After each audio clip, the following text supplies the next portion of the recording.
All right, cool. Can you see me? Yeah, I can see you. All right, excelente. Hello, everyone, and welcome back to the Cult of Belial.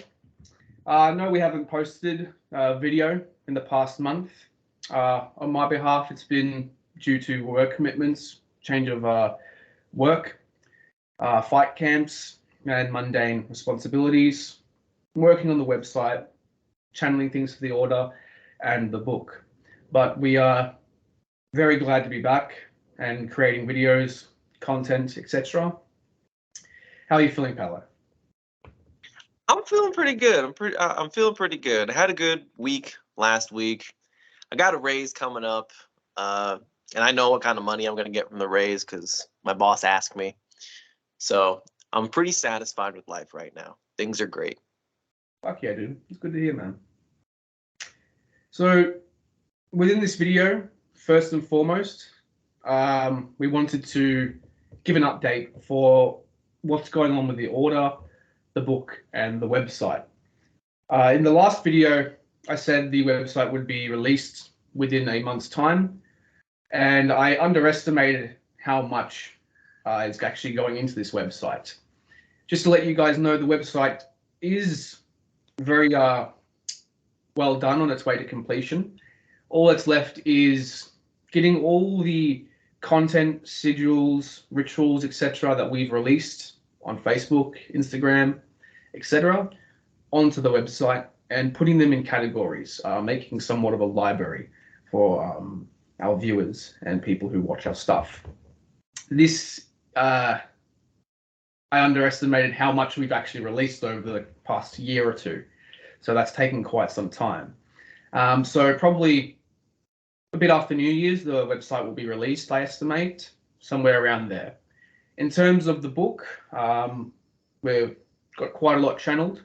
We're just putting it all together, getting the final rituals, final spells, illustrations, sorting that part out, working the fine details out so we can make this book as perfect for you guys as possible. We want this to be something that has never been released before. We do not wish to recycle any material. We want this to be original, brand new, channeled information straight from the spirits to you. Now, in terms of the order, we are continuing channeling initiations, things from the spirits for you people, things along those lines.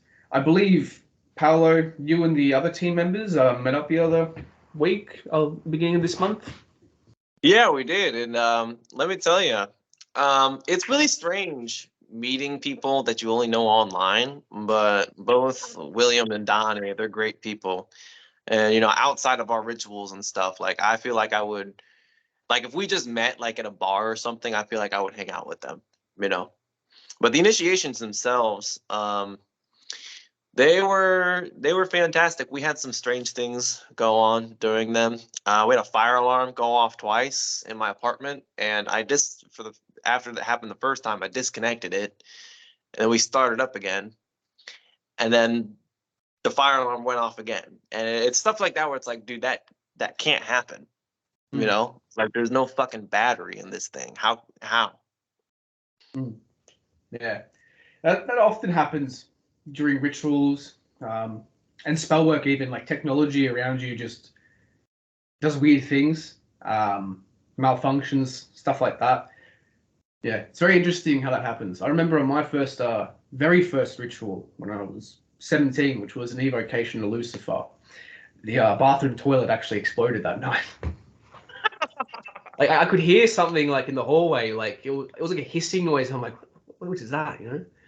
Then I go down there and have a look, and there's water just spraying everywhere in the bathroom. So What's funny you mentioned that? The very first evocation of Lucifer that I did, my air conditioner stopped working for like 3 days. Oh, really? Yeah. Damn. Yeah, it's always the case. I enjoy that part though.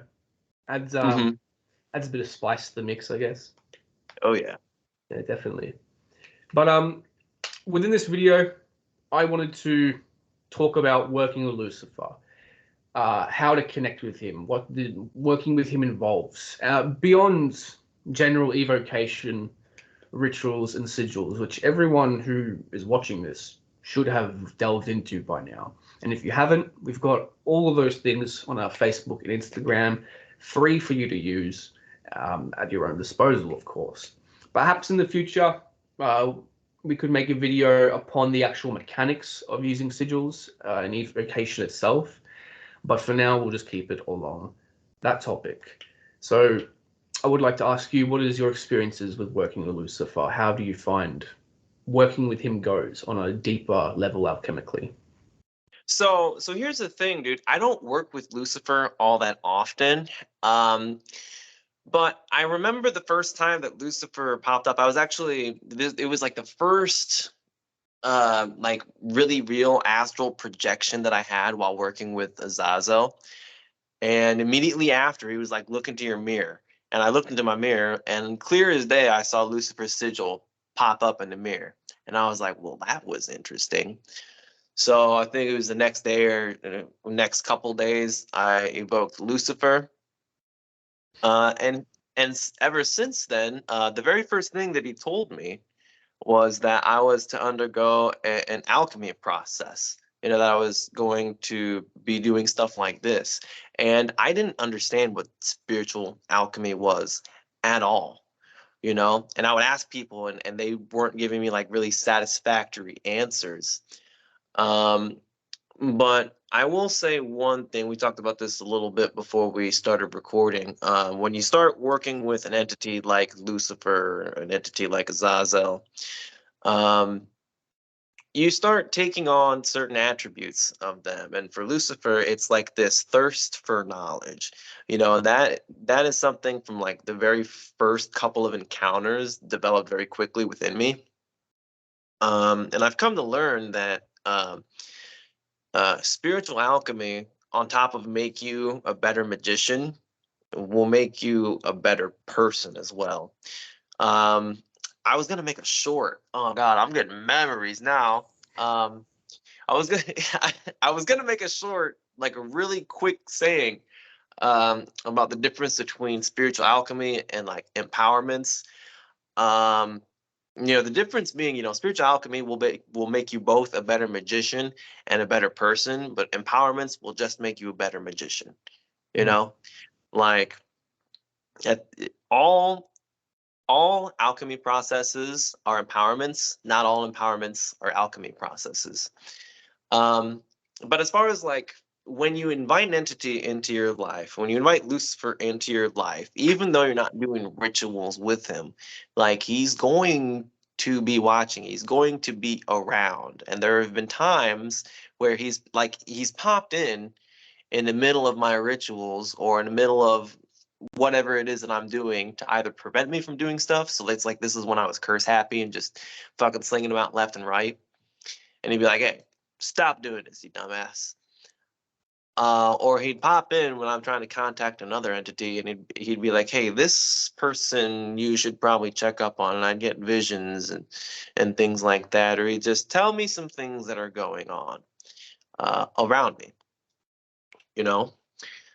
Um, but there's always going to be that lingering presence of him, you know, like he's there to like show you a path that you should be taking. He's not going to force you really to, or at least in my experience, he's not going to force you to take any one action or another. But if he does want you to do something, he's going to be pushing you heavily towards that, and he will force you to look at things that you probably don't want to look at or have avoided for a long time, you know.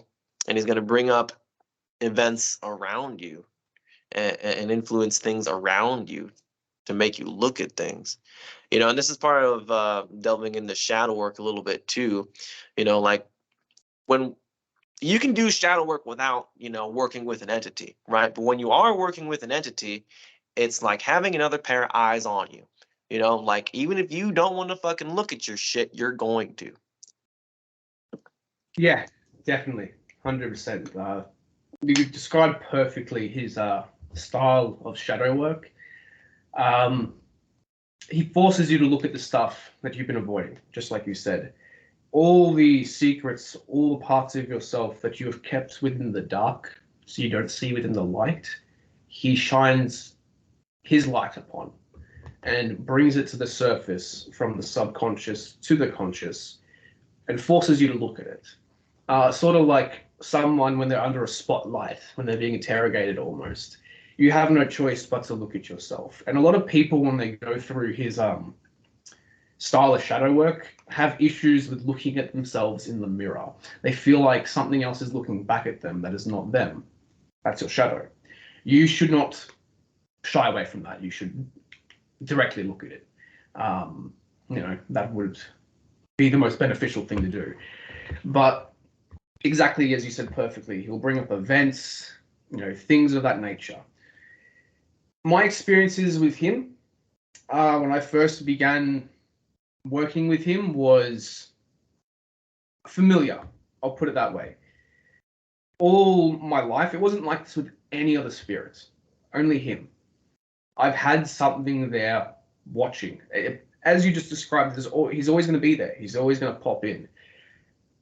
Ever since I was little, I remembered feeling something watching me, mainly at night time, but throughout the days, stuff like that, you'd feel that you were not alone.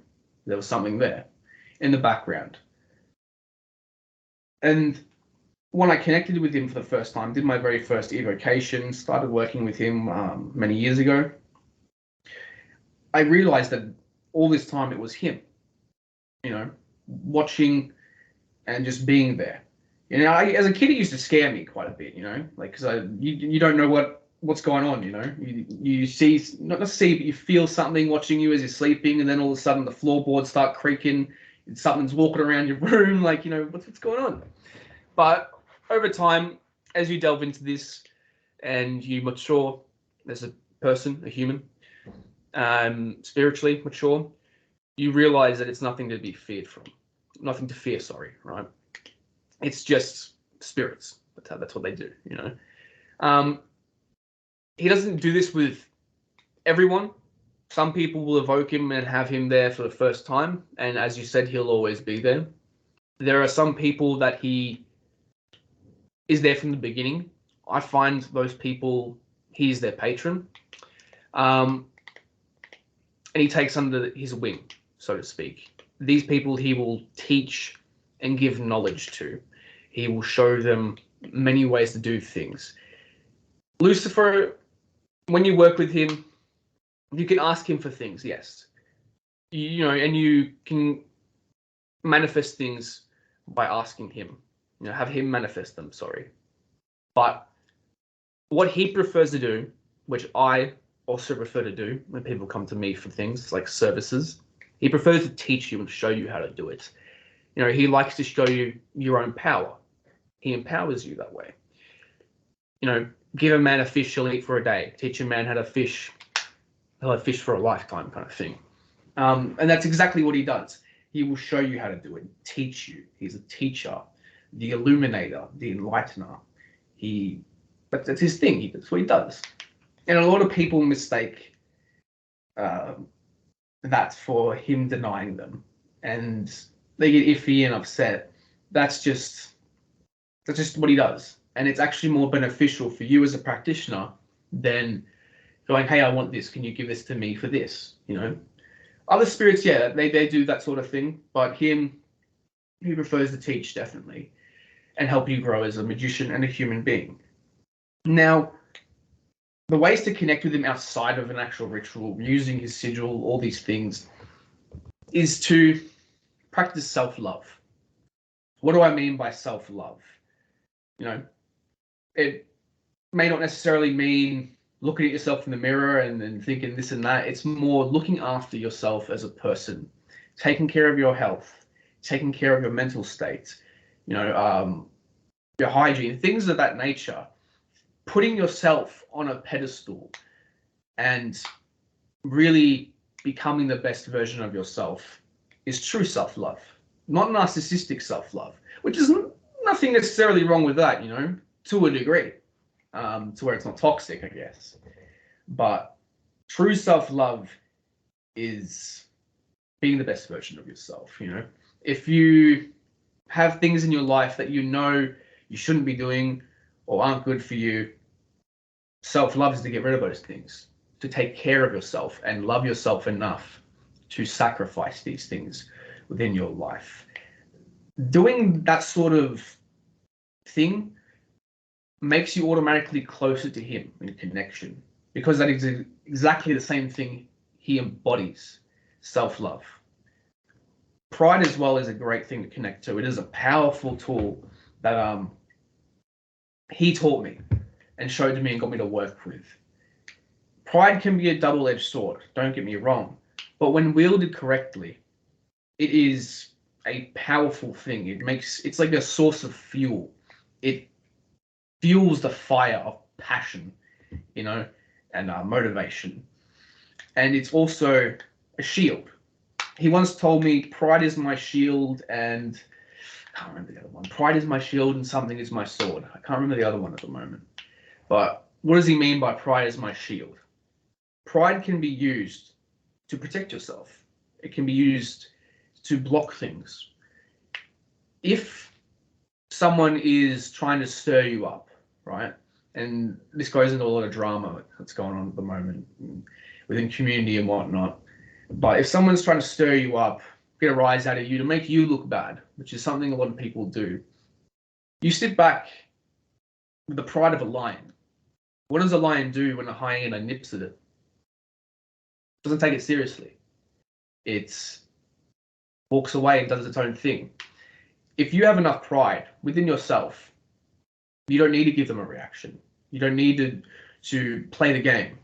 You simply walk away from the chessboard and continue living your best life. That's pride. Pride in yourself. Pride in your own power. Pride in your own being. Not pride as in, I'm better than everyone. I'm better than this person. This person's doing better than me, so I have to beat them. Which is part of the whole double-edged sword thing. It can fall back on you, or you can use it for your own benefit. These sorts of things. I've lost my train of thought now. No, that's all right. I heard earlier, I don't know what entity it was, but they said your ego has to be balanced by humility.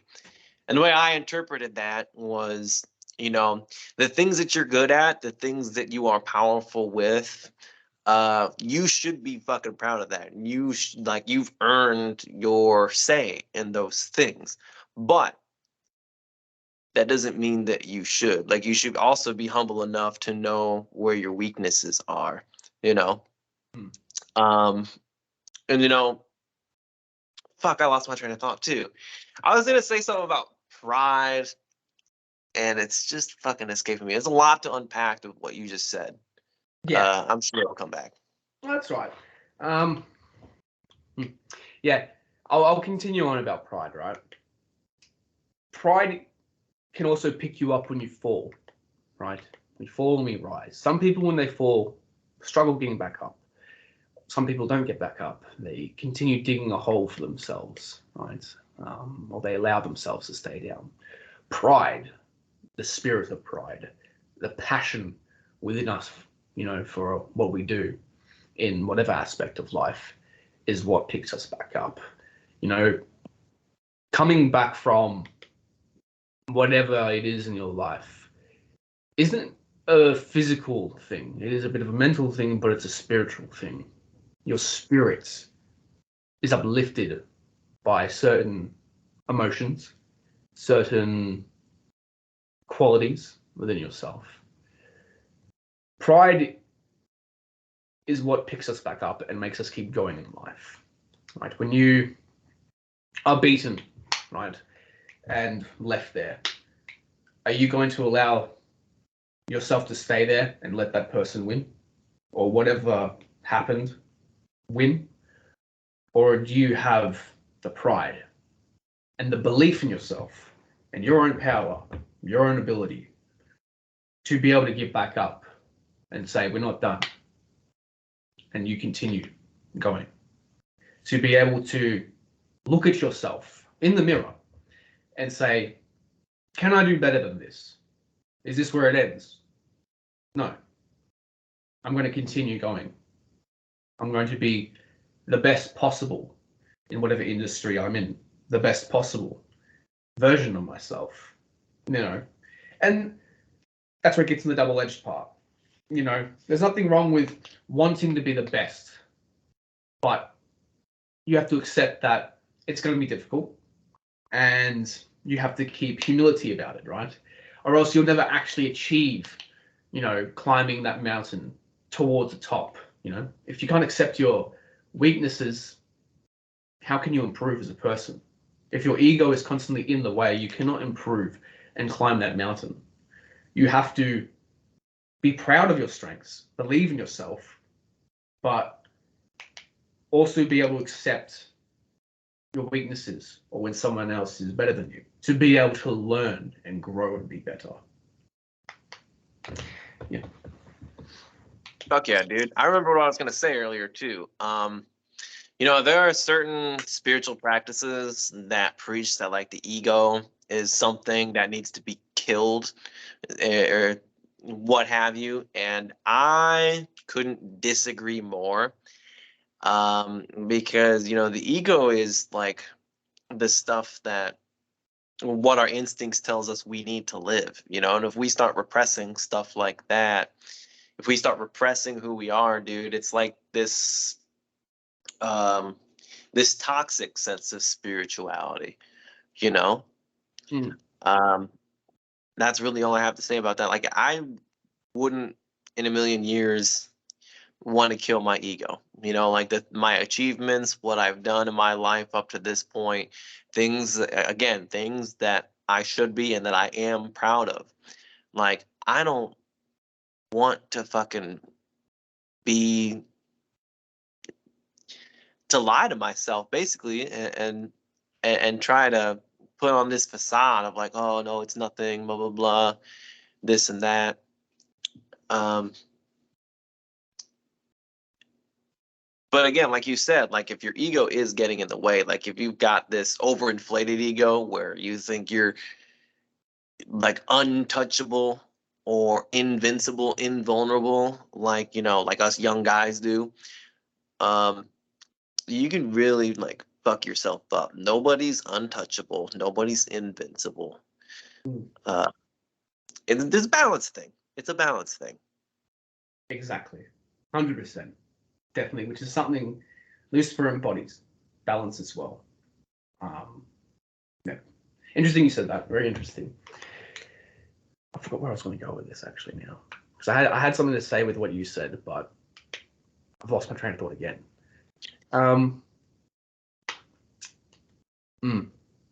Yes.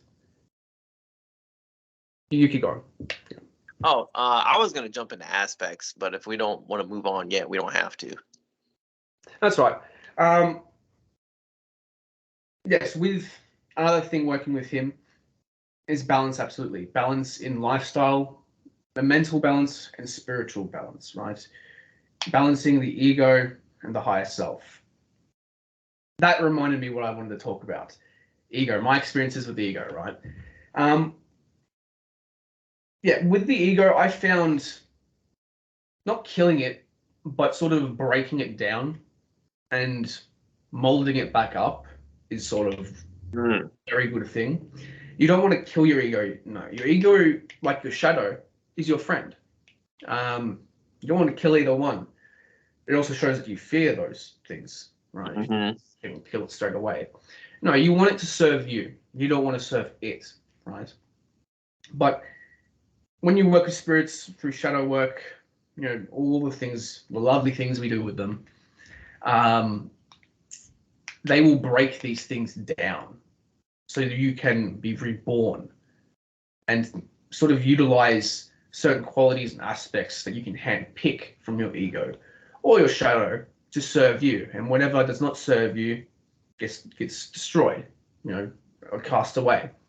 It's like when people demolish a building, but they rebuild something better in its place. Sort of like that, which is something Abaddon and Lucifer do very, very well. They teach you how to forge things from your ego and shadow. and make them into weapons, shields, armor, mentally and astrally, of course, which embodies certain things you can use to power through life, power through situations. You know, most people in life get destroyed throughout events, etc., because it attacks their ego, it attacks their shadow, and they don't know how to actually use either one of those two things. Because they serve it, it does not serve them. If you can wield either one of those two, like a sword or a shield, you're pretty much like a stone, a big rock in a river stream. Things are just going to flow around you. And like you said, no one's invincible. No. But it makes you more resilient, is what I'm saying. Yes. Very resilient and immovable through most situations as well. Now, with what you said about a thirst for knowledge, a hunger for knowledge, that is something that Lucifer can cause within someone when you start working with him, especially through invocation. But it's also something that he really admires within practitioners who are entering the path. He admires their hunger, their thirst for knowledge, and he usually goes to those ones the most to teach them, you know, not to give them their fill, because you should never be full when it comes to knowledge. You always want more. You always want to keep evolving, keep going. There's no final stage, no final form, like in Dragon Ball. You know what I mean? But he admires those ones the most. So that is a very good quality to have if you want to connect with Lucifer, to have him actually approach you first, which is something he does quite often with a few practitioners that I've spoken to within the group. But he also causes a conquering feeling. You know, you want to conquer whatever you're doing in life, you know, which is like a Caesar, Julius Caesar sort of vibe, which he very much embodies. You know, he's the emperor, the ruler, the adversary in life, both the freer and the enslaver, which is what I was told, which also goes into him playing the adversary in your life. You know, he will help you lift you up, but in times he will also stand in your way to test you, to make you stronger, to help you grow. You know, Belial does it in a much more rough way, very different way. But Lucifer is more, he poses challenges in your life, and he will place you in situations that will push you, or even have you completely change your whole life up, be it job position, relationship, friendships, whatever it is, to help you grow. And in that moment of time, you may think everything's falling apart, but remember, this is for your growth. You know, there's no pain without gain. You know, fruit does not blossom from the tree unless it is trimmed and looked after, so to speak. Things of that nature. I had more to say, but it's go on. Dude, again, this is a lot to digest. I mean, we could just talk about working with Lucifer for days, dude. There is so much to fucking talk about, you know? And in terms of like, I want to jump back to when you were talking about breaking down and understanding the ego, because this goes back to spiritual alchemy. The very first step in like a regular alchemical process, like for physical things, is called calcination or something like that. Say that again. Calcification. Yeah. And that is essentially breaking down things and removing impurities until it gets to its rawest, purest form, you know? And then from there, you start, you know, evaporating it, you know, where it goes up into the spirit, comes down to the physical, goes up into the spirit, comes down to the physical, and condenses until you are what you've always been. Interesting. What else? Talking about the adversarial aspect of Lucifer, and with other entities as well.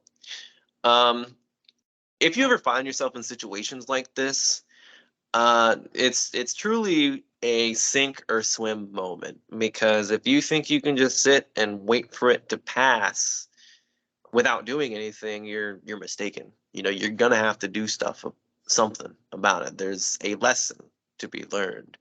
And you can always, invoke or evoke and try to communicate and digest this, do some path working to figure out what is the source of this event in my life. Why am I experiencing all these adversarial energies? And this goes with the saying, as above, so below, as within, so without. Oftentimes, when we are dealing with an outside situation, it's a reflection of something going on internally with us. So if we find the source of that, whatever it is internally within us, and we deal with it and we unblock it and we release it, situations will clear up. And that oftentimes is what an entity like Lucifer is trying to get you to do. Absolutely. I agree 100% with that. Definitely. Did you want to unpack more of that, or? I'm perfectly happy with leaving it like that, bro. It sounded pretty good in my head. No, I'd say it was yeah. Bueno. Spicy meatball, yeah.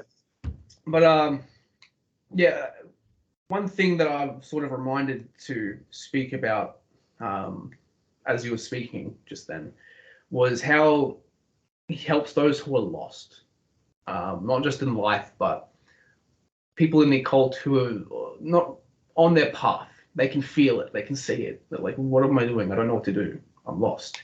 They feel not in touch with themselves even. They need to get in touch with their higher selves perhaps. But one thing he does is he lights the path in the dark. He shows you the way back to your path. That rhymed. But it's a beautiful thing that he does when he does that. And it's usually in our darkest moments as well. He always comes in the darkest moments, predominantly when no one else is there, when you're alone at rock bottom and you don't know what to do in life. All the roads are closed, all the lights are off, and you can't see, you can't hear. He comes there the most, like a blinding light almost in the dark, and shows you the path. But not only the path, but shows you how to find your way back to it if you're ever lost again with your own light. There's something he said to me a long time ago that I always bring back up every now and then. From darkness comes light. Light cannot exist without darkness. Now, some people may disagree. That is fine. I can actually understand why they would disagree. But without the dark, the light has no meaning, if you know what I mean. Darkness can exist without light. It's infinite. It's cold. It's ever more consuming, ever engulfing. But light has to cut through it to exist. It gives light the context, the depth it has, right? So if you haven't delved into your shadow, if you have not delved into the darkness of life, of yourself, of the path, if you've never actually really been lost, have you truly seen the light? How can you know your own light, your own power, your own kindness, your own humility, if you've never delved and been lost in the dark every now and then? Your own darkness, this world's darkness, etc. You cannot experience love without hate. You cannot experience kindness or understand kindness if you don't know what cruelty is. These sorts of things. 100% agree, man. It's like the principle of polarity, It's, these things aren't mutually exclusive. They're opposite ends of the same thing. If we deny one thing, how can we know the other thing? Light and dark, hate, love, kindness, cruelty. It's all connected. 100% agree. Yeah, I think I can unpack more about Lucifer, but to keep this video less than like 3 hours, Right. I can't unpack anymore. Right. Did you want to talk about Azazel or? Yeah, I just wanted to dive into the many aspects of Lucifer. So in my belief, in my experience, Azazel and Lucifer, or Lucifer, Azazel is a mask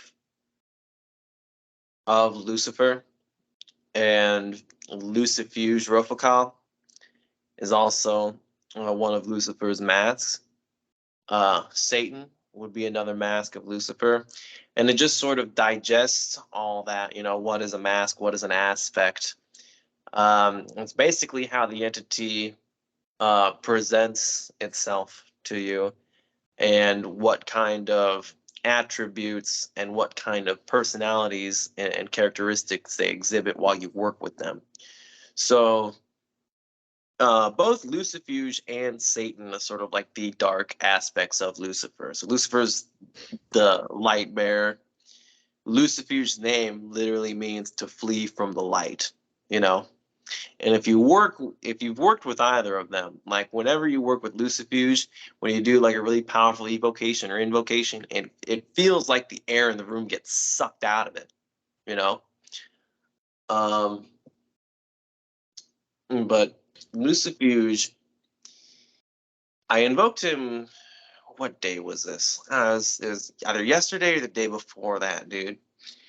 And I have, many of you probably know, I've got a pact with him, which coming up in probably November, the pact expires, and everything that I made the deal with has come to pass. So I did an invocation of him and be like, hey, I'm here to express some gratitude, man.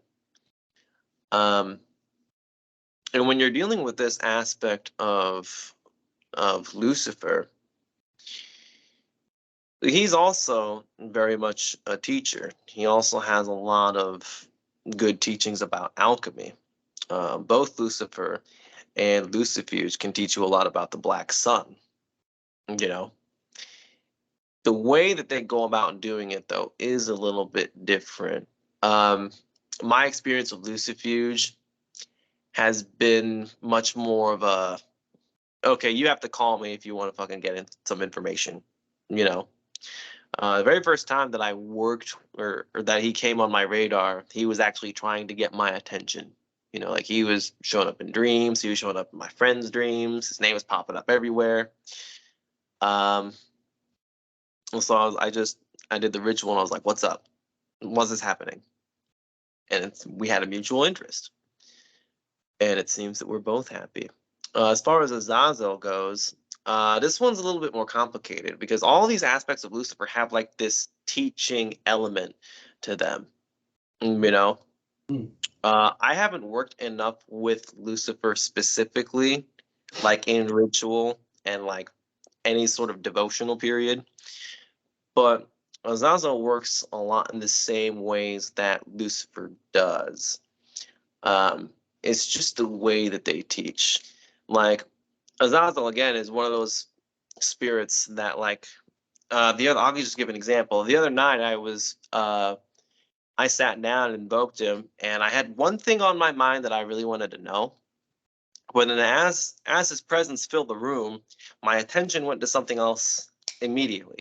And I was like, well, I guess this is what we're learning about now. He kind of teaches what he wants to teach. He's like, this is what we're gonna do. This is the class that we're having, and this is what you're gonna be doing for a while. And even as I'm bringing this up, dude, the fucking heat in this room is picking up like a motherfucker. Yeah, it's getting yeah here over here. Yeah, you can feel it too. Yeah, it's not heat, but something different here. It's interesting. Yeah. And it's been that way ever since I started working with him, dude. Like, if I'm on the right track with him, something will come up and I'll be like, I need to channel this, I need that, blah, blah, blah. And he'll be like, okay, bet. Like, I'm giving it to you and you're going to use it. Like, he is very happy to give you anything that you need. But the caveat is, like, if you learn how to use something from him, you better fucking use it, because otherwise, what's the point? What's the point of fucking learning magic and doing all these things if you're just gonna sit on it? If you're not gonna fucking use it, figure out what works, what doesn't, and little tricks, and how to like bend the formula. Because like a lot of times when I'm channeling anything from Azazel, I'll get like the spell or the ritual, and then I'll do it once or twice, and then something will happen the second time, and I'll do it again. I'll be like, okay, well let me try this, and it's like bending the rules, dude. And like that's the kind of thing that interests me the most. You know, where it's like knowing the formula, knowing the operation, knowing what works and what doesn't, and then being like, how can I make this work better? You know, and if it's almost like a puzzle to me, you know, and it's exciting. And working with Azazel in this sort of fashion is exciting. You know, there are things that he tells me that I just have no idea about, you know, but then like he'll start putting breadcrumbs in front of me and be like, check this out. How about this? Oh, you thought this was cool. We're going to do this. And it's like this big fucking rabbit hole, dude. Until I'm like, I don't even know how I got from point A to fucking Z all the way at the end. And it's a journey. It really is a journey working with these entities. I don't care if it's Lucifer, Azazel, Belial, Lucifuge. It's a journey, you know, and you better be prepared, because if you have in your mind that you know the direction that it's going to take you, there's a couple surprises in for you. Definitely, 100%. I feel like I kind of just went off on a tangent there. No, it was beautiful. Oh, cool. Loved it. Yeah. No, definitely, as you described, the breadcrumb thing and everything. It's exactly like that. You know, it's the beautiful thing about this path and working with spirits is the element of mystery. You never really know where you're going to lead up to, how you're going to be shown things, how you're going to be taught things. And that truly is something within the path that I love the most, the mystery. It is such an experience that you can't experience anywhere else. It's what makes me passionate about this. So I love that. 100% what you said. Getting into names and aspects. When you said Azazel is a mask, Satan is a mask, that is all very true. Lucifer is a mask of Lucifer, and I'll dive into that. What is Lucifer? Is it the being that is Lucifer's true name?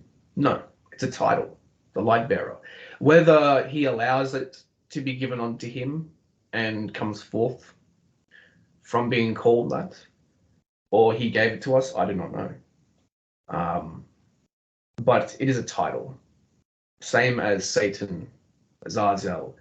These are all titles that he is under and shows different sides, different forms of himself under. It's the same with most spirits.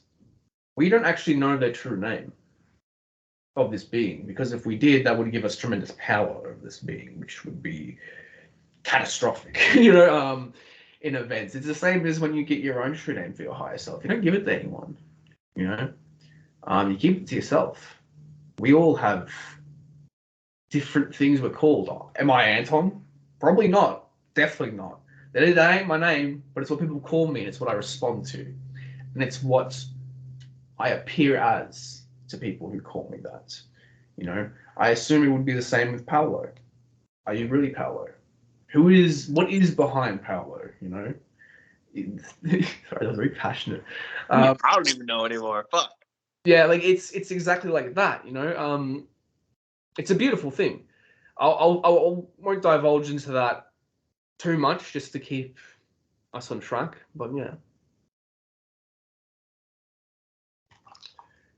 what was the other topic we want to talk about? I forgot now. The community. The occult community in general, right? Now, a lot of people don't like it being called a community. They don't believe it is a community. I just say that because I don't know what else to say, in terms of Right. referring to it, right? But yeah, there's a lot going on within the community at the moment. Without getting into dramas and all that stuff, there is something going on within it. There's an element of that lostness in it that I am sort of seeing. That's why I backed off for the past month and a bit. I've just been observing. I returned to the shadows to observe.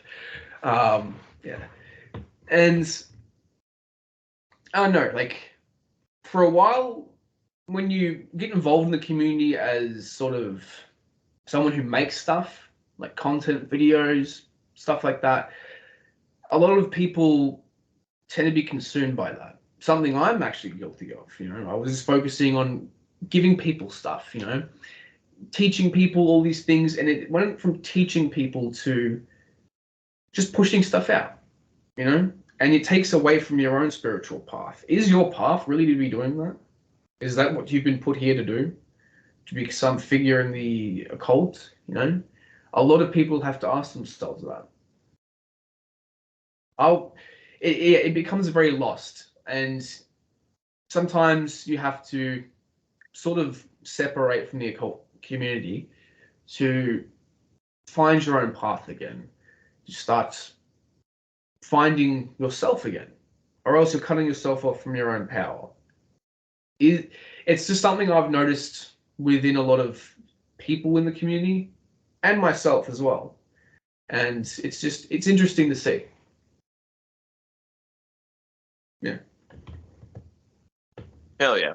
And I'll say this about like being online in general.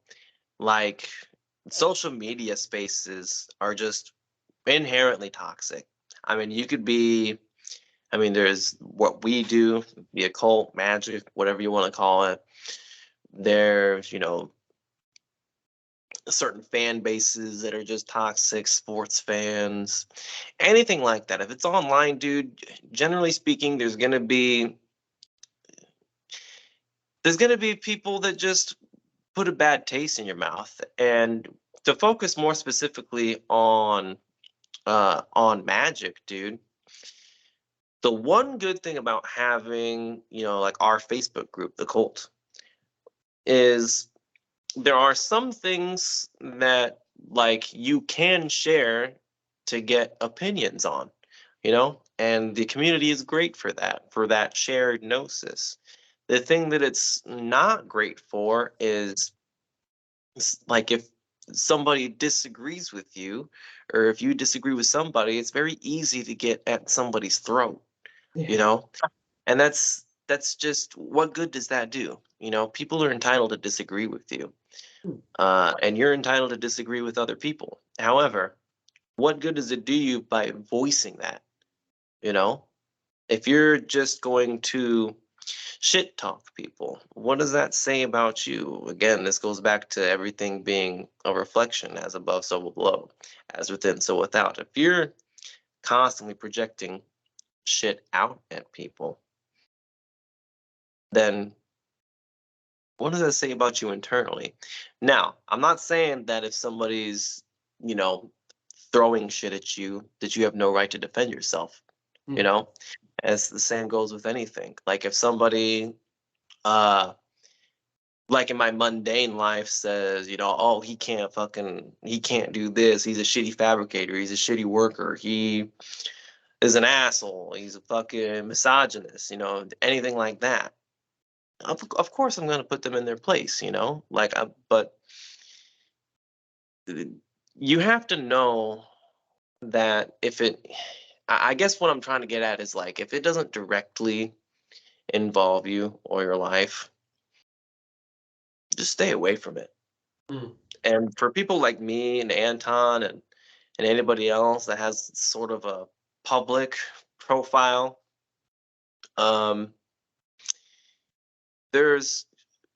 we almost have a target on our back, like if we start messing up, if we start failing, if we start, going off on a tangent or just become fucking loonies. And that has happened to people before, where people just lose themselves. Yeah. Like, we take a big fucking risk, you know? Mm. And there's also going to be people that just straight up don't like us. There have been people that have been in the group that, we're just trying to fucking mingle or whatever, trying to meet up with girls, what have you. We fucking get a little inside peek at that, and they don't like us. They don't like me. They don't like you. But it doesn't do any good for me to sit and stir about it, you know? So again, like, if it does not directly involve you, keep your nose out of it, dude. Definitely, 100%. I agree with everything that you have said. In terms of people like coming at you, if they do come at you, I don't know. Like, it for me personally, it doesn't phase me because I just do what I do. Like, like if you don't like what I'm putting out, cool. It's cool, man. But if you use it, have a look. That's pretty much how I'm very chill about it. It's like there's one person bouncing around the room screaming this and that. You're just sitting there like, okay, kind of thing. I'm just doing what I'm doing. Like, I do this because I enjoy it, and as a channeler, mainly it's just part of the role. Most of the time, spirits come to me, give me stuff, and I just put it out there. Like the rod for the lightning is what I like to refer to it as. In terms of actual drama, I don't get a lot of that coming my way. I prefer to stay away from it because it's just there's no point. I'm 24 years old. I'm not 16 in the high school playground. Or whatever. I don't see a point in participating in it, even when someone brings it my way. So I'm not going to play into that game with someone. Like I said, you gotta have the pride to stand up, look at the chessboard, and go, "I ain't playing this," and walk away and do your own thing. That's takes a lot of maturity to do and strength as well.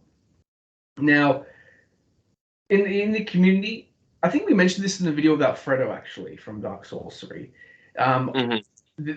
You'd think a lot of people coming from religious communities like the church and stuff like that, Christianity, etc., coming into this would sort of feel safe, but there is a lot of predatory stuff in the occult community.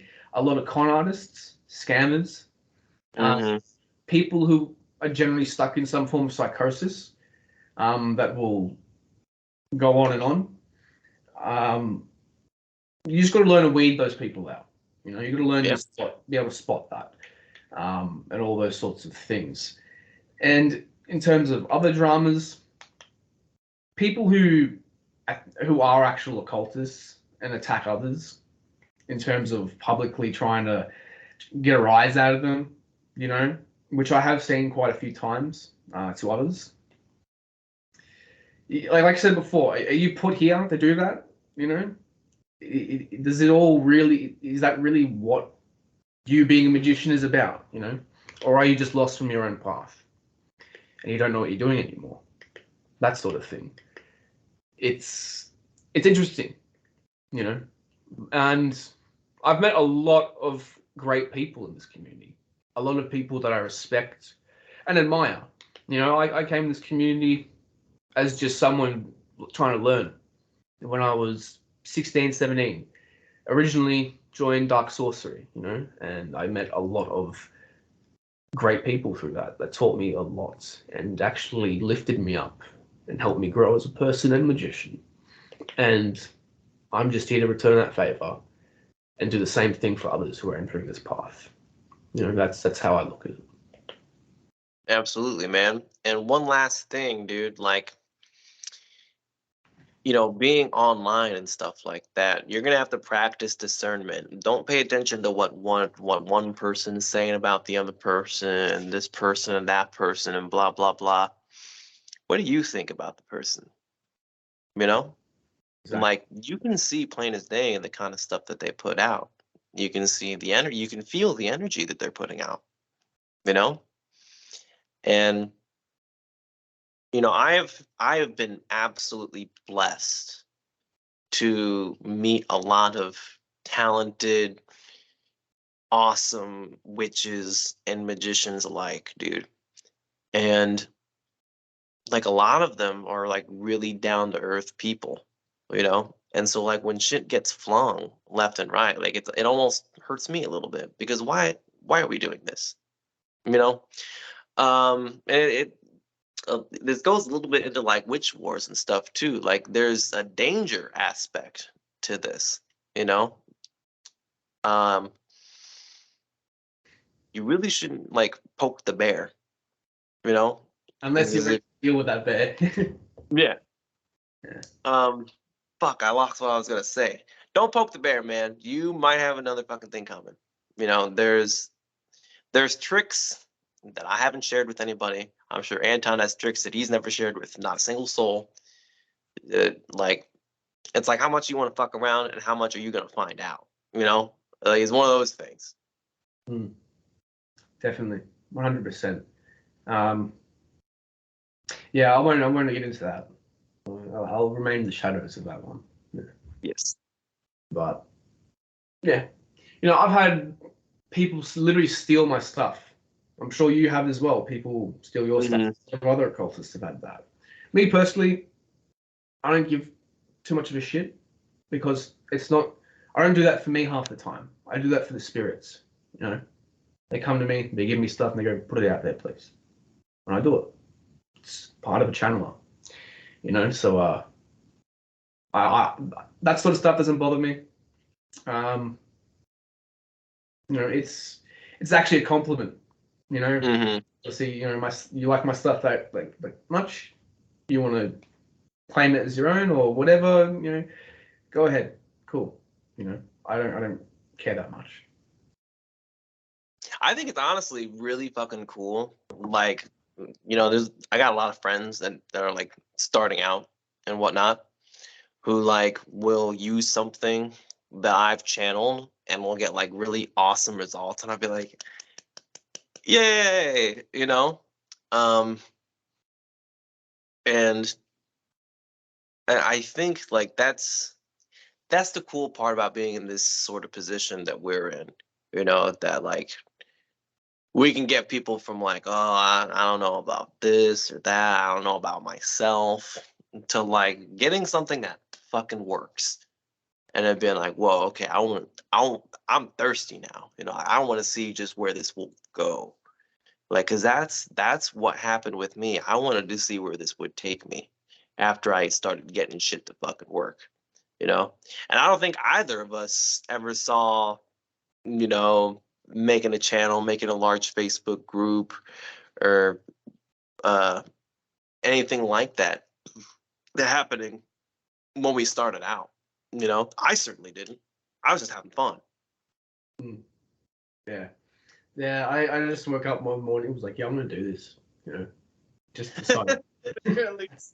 Literally, dude.